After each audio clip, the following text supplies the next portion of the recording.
지난주에 게으름이라는 주제를 가지고 말씀을 나눴었는데, 여러분, 그렇다면 게으름의 반대, 즉 게으르지 않고 바쁘면 괜찮을까요? 오늘은 이 게으름과 반대되는 개념인 바쁨이라는 주제를 가지고 말씀을 나누려고 합니다. 그런데 나치가 유대인들을 학살했었던 홀로코스트에서 살아남은 코리텐 붐이 이 바쁨에 대해서 이렇게 경고했었습니다. 사탄은 우리가 죄를 짓도록 만들지 못하게 되면 사탄은 우리를 바쁘게 만들어 버린다. 무슨 말입니까? 우리가 세상 일에 바빠지다 보면 점점 하나님과 멀어져서 결국 죄를 짓게 된다는 것입니다. 그러니까 게으름만 하나님과 멀어지는 것이 아니라 세상적인 바쁨 또한 하나님과 멀어지게 된다는 것입니다. 심지어 하나님의 일을 하기 싫어서 하는 일도 없이 세상 일에 바쁜 척 하는 경우들도 있습니다. 이래서 바쁘고요, 저래서 바빠서요, 저는 하나님의 일을 하지 못합니다 하고 세상적인 핑계를 대면서 하나님의 일을 등한시하는 경우들도 있다라는 것입니다. 세상에서 돈 버는 일이라면 바쁜 일조차도 기꺼이 마다하지 않으면서 하나님의 일을 하기 위해서는 바쁜 것을 마다하는 모습들이 있다는 것입니다. 하지만 분명한 것은 우리가 세상 일에 너무 바쁘다 보면, 세상 일에만 관심을 기울이다 보면 점점 하나님과 멀어지는 것은 기정사실인 것입니다. 세상적인 바쁨에 푹 빠지다 보면 하나님을 위한 시간은 점점 줄어들 수밖에 없는 것입니다. 오늘 본문도 세상적인 일에는 바쁘게 살아가면서 정작 주를 위해서 좀 바빠지면 어떻겠냐는 그러한 뉘앙스의 말씀이 오늘 본문에 나오는데, 그것 또한 거부하고 있는 세 명의 모습이 등장하고 있습니다. 세상 일은 바빠도 주를 위해서 바쁜 일은 싫다는 것이죠. 세 명의 모습을 한번 살펴보겠습니다. 첫 번째 사람의 모습은 입술로만 가식적으로 주를 따르겠다고 말하고 있는 위선적인 사람의 모습입니다. 우리 57절을 봉독해 보겠습니다. 길 가실 때에 어떤 사람이 여짜오되 어디로 가시든지 나는 따르리이다. 여기서 어떤 사람이 누구인지 오늘 본문과 동일한 내용을 다루고 있는 병행 본문, 즉 마태복음 8장 19절을 찾아보시면 이 어떤 사람이 서기관이라는 것을 알 수 있습니다. 자, 그렇다면 유대인 집단 가운데 서기관이 어떤 사람이냐? 이 서기관들은 하나님의 말씀, 즉 율법을 연구해서 백성들에게 율법을 해석해주고 가르치는 율법 교사가 바로 서기관입니다. 또한 서기관들은 유대인 최고의 집행기관이었던 결의기관인 사내드린 공회의 공회원 자격을 가지고 있던 사람들이 바로 서기관이었습니다. 그러니 서기관은 권력도 가졌지요, 재력도 가졌지요, 머리가 좋은 지식도 가졌지요. 그러다 보니 유대인 공동체 가운데서 최상류층에 속했던 사람들, 그가 바로 서기관이었습니다. 심지어 이 서기관들은 자신들을 향해서 자기들은 이스라엘의 선생을 자처할 정도로 프라이드가 하늘을 찌를 정도로 교만하던 자들이 바로 서기관입니다. 그런데 그런 서기관이 갑자기 예수님을 찾아와서는 내가 예수님을 따르겠다는 것입니다. 그냥 단순히 따르는 것도 아니라 주님이 가시든 어느 곳이든지 내가 주를 따르겠다고 말한다는 것입니다. 자, 그렇다면 이 서기관이 주님을 따르겠다고 했던 그 본심이 무엇이겠습니까? 진정으로 이 서기관이 마음속 깊은 곳에 예수님을 진짜 믿어야지, 주님의 진짜 제자가 돼야지, 그런 마음이 있었기 때문에 주님을 따르겠다고 했을까요? 아닙니다. 이 서기관이 주님을 따르겠다고 말씀을 한 것은 주님을 향한 믿음 때문에 따르겠다고 한 것이 아니라 그저 자기 자신 좋으라고 주님을 따르겠다고 했던 것입니다. 그러니까 이 서기관은 예수님을 따라다니는 제자들의 모습을 보고는 참 멋있어 보였다, 그렇게 생각을 한 것입니다. 서기관으로 있을 때는 그저 율법을 연구하느라 다른 것들을 보지 못했는데, 예수님의 제자들 보니까 예수님 따라다니면서 정말로 신기한 것들을 많이 보는 것이거든요. 그러다 보니 그동안 예수님께서 제자들 앞에서 어떠한 기적을 베푸셨습니까? 물을 포도주로 바꾸시고 떡 2개와 물고기 5마리로 어떻게 하셨습니까? 보리떡, 물고기 2마리와 보리떡 5개로 5천 명을 먹이시는 기적도 베푸셨고요. 또한 안진병에도 일을 시키시고 중풍병자도 고쳐주시고 눈먼 자도 뜨게 해주시고 심지어 죽은 자까지도 살리는 기적을 베풀어 주시자, 야, 예수님의 제자로 따라다니면 저런 기적들 많이 볼 수 있겠구나, 그렇게 생각하고는 이 서기관은 신기한 기적들을 더 많이 보고 싶은 그러한 마음으로 예수님을 따라가겠다고 고백한 것입니다. 그러니까 몸은 예수님을 따라가지만 솔직히 말하면 마음은 예수님을 따라갈 생각은 없었다라는 것입니다. 여러분, 만약에 이 서기관이 진심 어린 믿음을 가지고 예수님을 따르겠다고 고백을 했다면 예수님이 뭐라고 답변을 하셔야 되겠습니까? 와, 너 믿음 참 좋구나, 내가 너를 사람을 낚는 어부가 되게 해주겠다, 그렇게 말씀하셔야 되지 않겠습니까? 그런데 예수님이 뭐라고 답변을 하셨는지 우리 58절 한번 봉독해 보겠습니다. 예수께서 이르시되 여우도 굴이 있고 공중의 새도 집이 있으되 인자는 머리 둘 곳이 없도다 하시고. 여러분, 예수님의 답변이 어떻게 들리십니까? 서기관의 입장에서 들으면 솔직히 좀 황당한, 엉뚱한, 생뚱맞은 답변 아니겠습니까? 자기는 예수님이 어디로 가든지 따르겠다고 말씀을 드렸는데 예수님께서는 갑자기 여우도 굴이 있고 공중에 새도 집이 있는데 인자는 머리 둘 곳이 없다, 완전 동문서답처럼 들리지 않겠습니까? 여러분, 그처럼 예수님은 사실 머리 둘 곳도 없을 정도로 바쁘셨습니다. 하지만 예수님께서 이 말씀을 하신 것은 예수님을 따른다는 것, 즉 주님의 제자가 된다는 것이 무엇인지도 모른 채 그저 이빠른 소리처럼 입술로만 주님을 따르겠다고 말하는 그 서기관의 위선적인 믿음을 깨트리기 위해서 예수님께서 반어적인 비유로 그렇게 답변을 하셨던 것입니다. 여러분, 당시 서기관은 얼마나 바쁜 사람들이었습니까? 율법을 연구한다는 것 자체가, 그 자체만으로도 바쁜 존재들이 바로 서기관입니다. 율법을 연구하고 해석하고 가르쳐야 되니 얼마나 바쁘겠습니까? 그런 서기관이 마음에도 없이 주님을 따르겠다고 위선적으로 고백을 하니까 예수님께서 이런 답변을 통해서 서기관의 위선을 깨트리고 계셨던 것입니다. 그렇습니다. 너는 그렇게 바빠도 여우나 새들처럼 호화로운 대궐 같은 집안에서 편히 있을 수 있겠지만 나는 머리 둘 곳도 없이 바쁘다, 그것을 지금 말씀하고 있는 것입니다. 너는 지금 나를 따르겠다고 말은 하고 있지만 나를 따르려면 네가 지금 누리고 있는 부귀영화, 편안함, 안락함, 그 모든 것도 다 내려놓고 나처럼 불편해져야 되는데 그래도 나를 따를 수 있겠니? 서기관으로 바쁜 것은 비교도 되지 않을 정도로 나의 제자가 되려면 머리 둘 곳도 없을 정도로 바빠져야 되는데 너 그래도 나 따를 수 있겠니? 너 그거 감당할 수 있겠어? 그것을 물어보시기 위해서 예수님께서 반어적인 비유를 통해서 서기관을 깨우치고 있는 것입니다. 여러분, 실제로 우리가 하나님의 일을 하려면, 주님의 제자가 되려면 가만히 앉아서 놀고 먹으면서 주의를 할 수 있을까요? 쉽게 앉아서 편하게 입술로만 고백한다고 해서 주의를 할 수 있을까요? 아닙니다.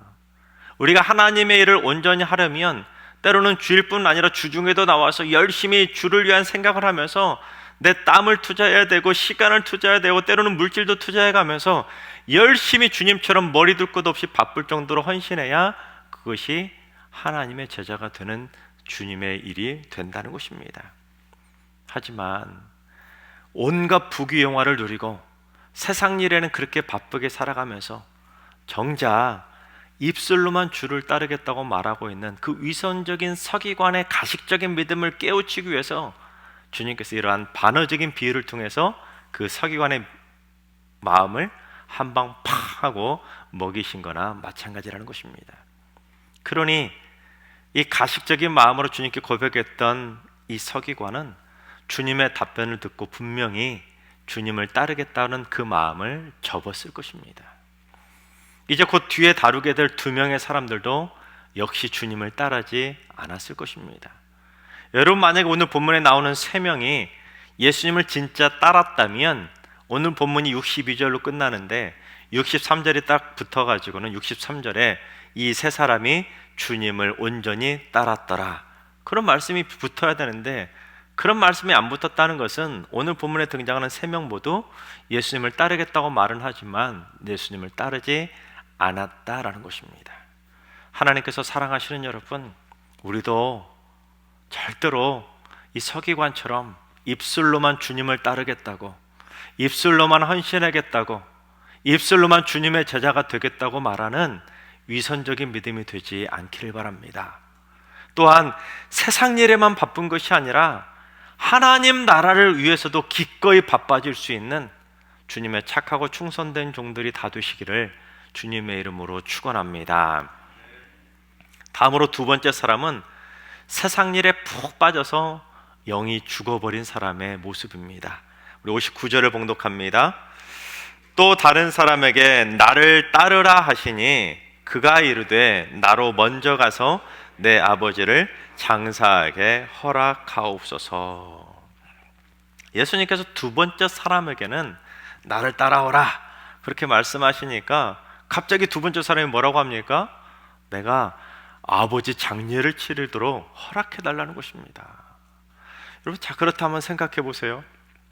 이 2번째 사람이 진짜 아버지가 돌아가셔서 장례 치르겠다고 말을 했을까요? 여러분, 2번째 사람은 서기관처럼, 첫 번째 사람 서기관처럼 자기가 예수님을 따르겠다고 했습니까? 아니지요. 주님께서 2번째 사람에게 나를 따라오라라고 주님께서 부르셨습니다. 그러다 보니 이 2번째 사람은 예수님께서 방금 전에 첫 번째 사람 서기관하고 대화 나누는 모습을 분명히 들었을 것입니다. 무엇을 들었습니까? 인자는 머리 둘 곳도 없다, 그 정도로 바쁘다는 말을 듣고는 이 사람이 2번째 사람이 곰곰이 생각해 보니까 나는 그 정도로 바쁜 것은 감당하지 못하겠다고 생각을 한 것입니다. 그래서 머릿속으로 나는 어떻게 하지? 어떻게 답변을 하지? 고민하고 있는데 갑자기 예수님께서 그 마음을 꿰뚫어 보셨는지 너 나를 따라와 하니까 얼떨결에 툭 하고 습관처럼 거짓말이 튀어나왔는데 뭐라고 거짓말한 것입니까? 아버지 장례를 치르게 해달라고, 그 허락해달라고 거짓말처럼 툭 튀어나오게 되었던 것입니다. 그러면서 자기가 먼저 가서 아버지 장례를 치르고 오겠다고 그럴싸하게 거짓말을 걷는 것입니다. 하지만 진짜 장례를 치러 가겠습니까? 장례를 치르러 가는 척하면서 다시 돌아오지 않겠다는 심보 아니겠습니까? 여러분, 상식적으로 아버지 장례를 치러야 하는 사람이 지금 그곳에 있어야 된다는 것이 말이 되겠습니까? 아버지 장례를 치를 사람이라면 그곳에 있을 것이 아니라 그 시간에는 어디에 있어야 됩니까? 이미 장례식장에 가 있어야 되는 것입니다. 그런데 지금 이 사람은 예수님 앞에서 말도 안 되는 거짓말로 심지어 아버지를 팔고 있다는 것입니다. 아니면 이 사람이 아버지가 위독하셔서 이제 곧 돌아가실 것을 알고 있기 때문에 예수님, 제가 이제 아버지가 곧 돌아가셔서 아버지 장례 치른 다음에 오면 안 되겠습니까? 그렇게 말한 것일까요? 그것도 아닙니다. 그 정도로 효심 있는 사람이라면 위독하신 아버지 곁을 지키고 있어야 되지 지금 그곳에 있을 이유가 없다는 것입니다. 게다가 그 지역은 매우 무더운 중동 지방 아닙니까? 그래서 그 지방에서는 사람이 죽으면 곧바로 막 부패해버리기 때문에 죽음과 동시에 장례를 바로 치르는 것이 일반적인 풍습인데 지금껏 아무 말도 하고 있지 않다가 갑자기 예수님이 나를 따라오라 하니까 그때서야 아버지 장례를 치르게 해주세요 하고 하는 것은 앞뒤가 안 맞는 분명한 핑계에 불과하다는 것입니다. 그러니까 정황상 이 2번째 사람의 말은 진심이 아니라 거짓말로 그 상황을 피하기 위해서 주의 일을 하기 싫어서 거짓말로 핑계를 대고 있었다는 것입니다. 하지만 예수님께서 그 마음을 모르시겠습니까? 사람의 마음을 꿰뚫어 보시는데, 그래서 예수님께서 그 2번째 사람의 거짓말을 꿰뚫어 보시고 이 두 번째 사람에게 뭐라고 말씀하시는지 60절을 봉독해 보겠습니다. 이르시되 죽은 자들로 자기의 죽은 자들을 장사하게 하고 너는 가서 하나님의 나라를 전파하라 하시고. 여러분, 죽은 자들로 죽은 자를 장사하게 하라, 이게 무슨 말이겠습니까? 여러분, 어떻게 죽은 자가 어떻게 죽은 자를 장사합니까? 쉽게 말하면 그냥 너 장례 치르러 가지 마, 그런 의미 아니겠습니까? 하지만 이 말을 곧이곧대로 문자 그대로 해석하게 되면 예수님은 부모님 장례도 치르지 못하도록 막아버리는 매정한 분이 되는 거 아니겠습니까? 또한 예수님을 믿고 하나님 나라를 전파하는 그리스도인들은 이제 이후로는 부모님 장례를 치르면 절대로 안 된다는 의미로 오해할 수 있지 않겠습니까? 즉 예수님께서 하신 말씀은 너 장례 치르러 가지 마, 그것을 말씀하시는 이유가 아니라는 것입니다. 그래서 우리 이 구절을 현대인의 성경을 한번 뭐라고 번역하는지 봉독해 보겠습니다. 그러나 예수님은 그에게 죽은 사람의 장례는 영적으로 죽은 사람들이 하게 버려두고 너는 가서 하나님의 나라를 전파하라 하고 말씀하셨다. 그렇습니다. 죽은 사람을 장례 치르는 것, 즉 장례식이라는 것은 하나님을 믿지 않아서 영이 죽어버린 세상 사람들에게는 장례 치르는 것이 중요한 일이겠지만 하나님을 믿는 믿음의 사람들에게는 죽어가는 영혼을 살리는 것이 더 중요하다. 그러니 너 죽어가는 영혼들을 한 영혼이라도 더 살리기 위해서 하나님의 나라를 전파하러 가야 돼. 그것을 말씀하고 있는 것입니다. 죽으면 사라져버리는 세상의 헛된 일에 바쁘게 살 것이 아니라 한 영혼이라도 더 살리는 일에 바쁘게 살아가야 된다. 그것을 말씀하고 있는 것입니다. 우리 이 구절을 현대어 성경으로 한 번 더 봉독해 보겠습니다. 예수께서 말씀하셨다. 영원한 생명이 아닌 세상 일에만 관심을 가진 사람들에게 그 일을 맡기고 너는 하나님 나라가 온 것을 온 세상에 전파하라. 그렇습니다. 세상 일에만 관심을 가지고 세상 일에만 푹 빠져 살아가는 그 바쁜 사람들이 곧 어떤 사람이라는 것입니까? 영적으로 죽은 사람이라는 것입니다. 하나님의 일이 하기 싫다고 아버지가 돌아가셨다고 거짓말을 하고 있는 너가 바로 영적으로 죽은 사람이다. 그것을 깨우치기 위해서 이 말씀을 하셨다는 것입니다. 이 두 번째 사람이 했던 말 가운데서도 힌트를 하나 얻을 수 있는데, 두 번째 사람이 뭐라고 했지요? 나로 먼저 가서 아버지로 장사 지내게 해달라고 했지 않습니까? 여기서 먼저라고 번역된 헬라어 단어가 프로톤이라는 단어인데 뜻이 뭐냐면 첫 번째, 최초로, 처음에라는 뜻입니다. 그러니까 나로 먼저 장사 지내게 해달라고 했다는 말은 이 사람의 삶의 우선순위, 첫 번째 우선순위는 하나님의 일이 아니라 자기 일, 세상 일이라는 것을 보여주고 있다는 것입니다. 때문에 예수님께서 그 사람을 향해서 너 장사 지내러 가지 마, 아버지 장례 치르면 안 돼, 그걸 말씀하시는 것이 아니라 너 삶의 우선순위가 바뀌어야 돼. 너 나를 따라오려면 너 삶의 우선순위가 하나님의 일이 되어야 돼. 그것을 말씀하고 있는 것입니다. 하나님께서 사랑하신 여러분, 세상 일에 푹 빠져서 영적으로 죽은 자가 되지 않기를 바랍니다. 우리 모두 다 세상 일에 너무 바쁘다고 핑계를 대거나 오늘 본문의 사람처럼 있지도 않은 일로 거짓말로 핑계까지 대면서 하나님이 원하시는 헌신의 자리를 뒷전으로 미루지 않기를 바랍니다. 여러분의 삶의 우선순위를 명확히 해서 내 삶의 최고의 첫 번째 우선순위는 세상 일이 아니라 하나님의 일이 되어지기를 주님의 이름으로 축원합니다. 이제 마지막 세 번째 사람은 세상의 미련 때문에 온전히 주님을 따르지 못한 사람의 모습입니다. 우리 61절을 봉독합니다. 또 다른 사람이 이르되 주여 내가 주를 따르겠나이다마는 나로 먼저 내 가족을 작별하게 허락하소서. 여러분, 이 세 번째 사람은 앞에 두 사람이 예수님과 대화하는 내용을 다 들었을 것입니다. 그리고는 속으로 예수님에겐 저런 말이 안 통하는구나 그렇게 생각하고는 세 번째 사람 머리를 막 굴린 것입니다. 그래서 이 세 번째 사람은 예수님이 나를 따라오라 그렇게 말씀하시기도 전에 자기가 먼저 선수를 친 것입니다. 예수님 제가 주님을 따르겠습니다. 하지만 따르겠나이다마는 제가 가족들에게 가서 작별 인사 좀 하고 오면 안 되겠습니까? 그렇게 먼저 선수를 친 것입니다. 여러분, 이 말이 무슨 말이겠습니까? 진짜로 가족들에게 작별 인사하고 와가지고 내가 온전히 주님을 따르겠습니다, 그런 의도가 섞인 말이겠습니까? 아닙니다. 이 사람은 분명히 가족을 만나러 가는 척 했다가 다시 돌아와서는 이렇게 말했을 것입니다. 주님, 제가 가족들에게 가서 주님을 따르는 제자가 되겠다고 말했더니 가족들이 펄쩍펄쩍 뛰더라고요. 제 아버지는 내 눈에 흙이 들어오기 전에는 절대로 안 된다 그렇게 못하게 하시더라고요.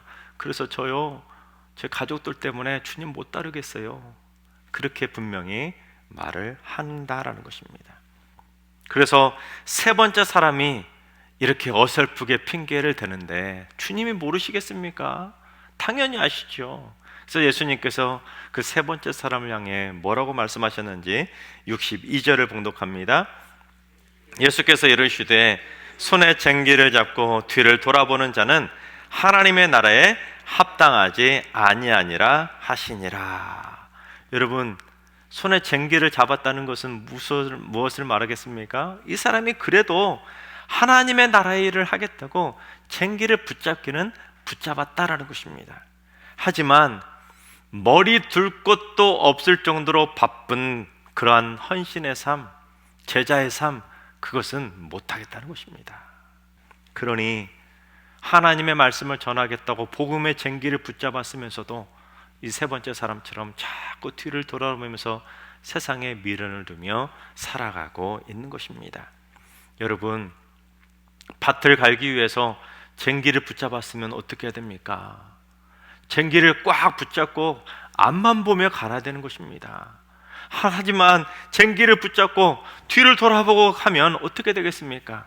그 밭고랑이 삐뚤빼뚤 엉망이 될 수밖에 없는 것입니다. 오늘 설교 제목처럼 여러분, 뭐가 그리 바쁘신가요? 혹시 이 세 명의 모습처럼 세상 일에 바쁘신 건 아닙니까? 여러분, 이제부터는 주를 위해 바빠질 수 있길 바랍니다. 그것이 주님이 원하시는 그리스도인들의 존재 이유 아니겠습니까? 이제 주일 현장 예배도 열심히 드리시고 새벽을 깨워서 새벽에 나와서도 열심히 기도하고 금요기도에 나와서 하나님을 위해서 열심히 하나님 나라를 위해서 뜨겁게 기도도 하고 내게 맡겨진 사명지에서 헌신의 자리에서 열심히 충성 봉사도 하고 이웃들에게 복음도 전하면서 어떻게든 주를 위해 바쁜 삶을 이제 다시금 힘있게 시작해야 된다는 것입니다. 여러분, 뒷전으로 밀어놨던 코로나 핑계대면서 수많은 헌신의 자리들을 뒷전으로 밀어놨던 하나님의 일들을 이제 여러분의 앞전으로 옮길 수 있길 바랍니다. 그래서 여러분의 삶의 우선순위가 세상 일이 아니라 자꾸만 뒷전으로 핑계대면서 미루지 마시고 하나님의 일이 내 삶의 최우선순위가 되어서 주를 위해서 죽도록 충성하며 하나님께 영광 돌리며 복음의 쟁기를 들고 부르심의 표대를 향해 힘차게 전진하는 하나님의 충성된 일꾼들, 주님의 참 제자들이 다 되시기를 주님의 이름으로 축원합니다.